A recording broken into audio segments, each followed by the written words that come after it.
این محصولات کشاورزی از جهت اکولوژی تازه مسئول مهنت دهقانان و کشاورزان ناحیه به نام میر سعید علی حمدانی بوده بخشیده به جشن سده و نمایش گذاشته شدند.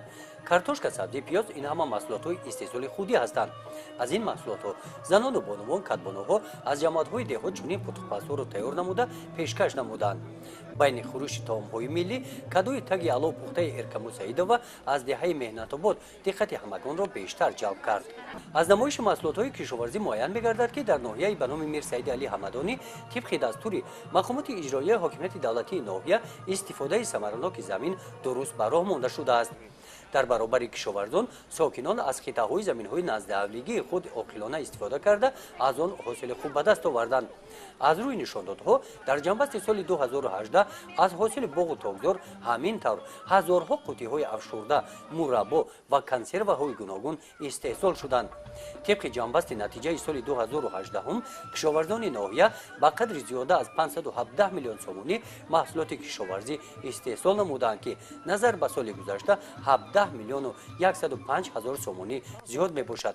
استحصال محصولات صنعتی باشد به قدر 82 میلیون سومونی اجرا کرده شده نظر به سال گذشته 5 میلیون و 782 هزار سومونی زیاد شده است.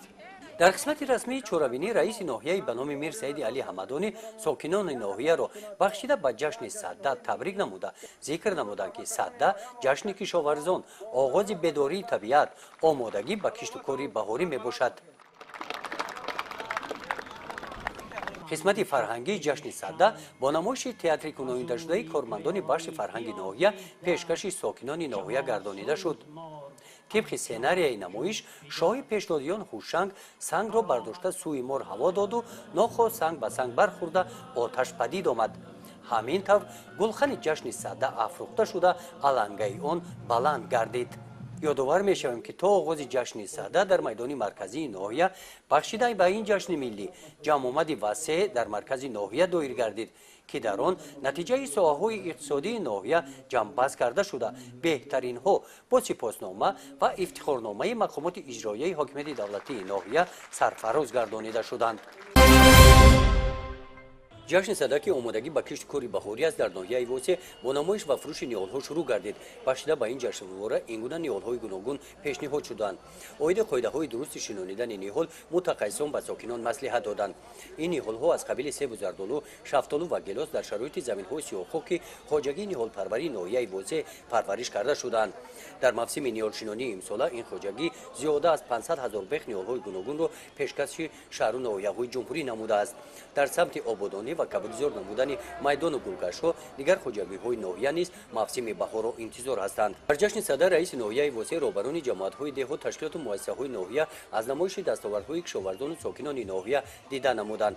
یکی از بخش‌های پیشبرنده اقتصادیات ناحیه و با جای کار تامین نمودن ساکنان این ساحه کشاورزی بوده سال‌های اخیر رشد دارد.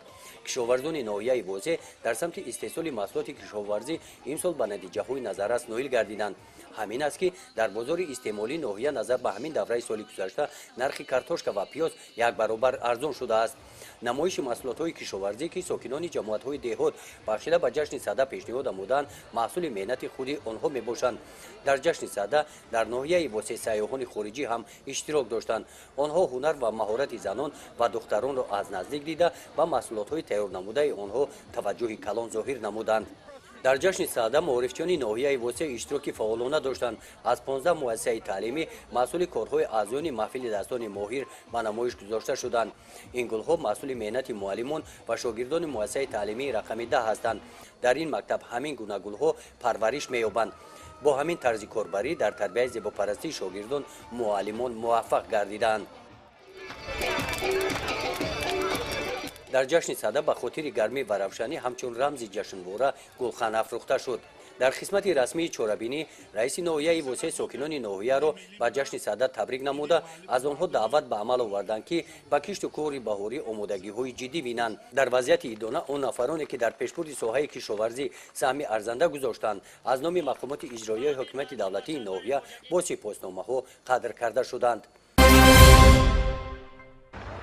با دستگیری مقامات محلی و جمعیت دارای مسئولیتش محدود فراز برای به طلبات امروز جوابگو کردن راههای شهر باختر زیاده از 1 میلیون سومانی جدا گردیده با جلب متخصصان ورزیده محلی و استفاده از تکنیک مخصوص راهداری وسیع کردن چهارراههای مرکزی شهر ادامه دارد. مسئولین این اقدام را سریع و مهم حسابیده یکی از راههای پیشگیری اساسی صدمه‌های نقلیاتی و تنبشوی در داخل شهر ارزیابی می‌کنند. مسئولین به کارهای سازندگی و بنیادکاری وسعت تازه بخشیده هدف اساسی را تامین زندگی شایسته به ساکنان و آبادی و زیبایی شهر می‌گویند. تمام سال‌های اخیر بیشتر از 30 کیلومتر راههای داخل شهر تجدید گردیدند که این در بخطری حرکت در راه نقش مؤثر گذاشت. موافق نقشه کاری مرحله به مرحله راهها بازسازی گردیده جوابگوی طلبات زمان کرده می‌شوند. با اطلاع مسئولین اداره راهسازی شهر چنین اقدام‌ها با استفاده از همه سرچشمه‌های مبلغ‌گذار من بعد نیز ادامه داده می‌شوند. سال 2016 تا 2018 زیاده از 600 تا صدمه در همین چهارراه به قید گرفته شده است. برای برطرف نمودن همین صدمه‌ها و بخطری حرکت را ما این چهارراه را کشاد و وسیع و با شرایط حاضره جوابگو کردیم.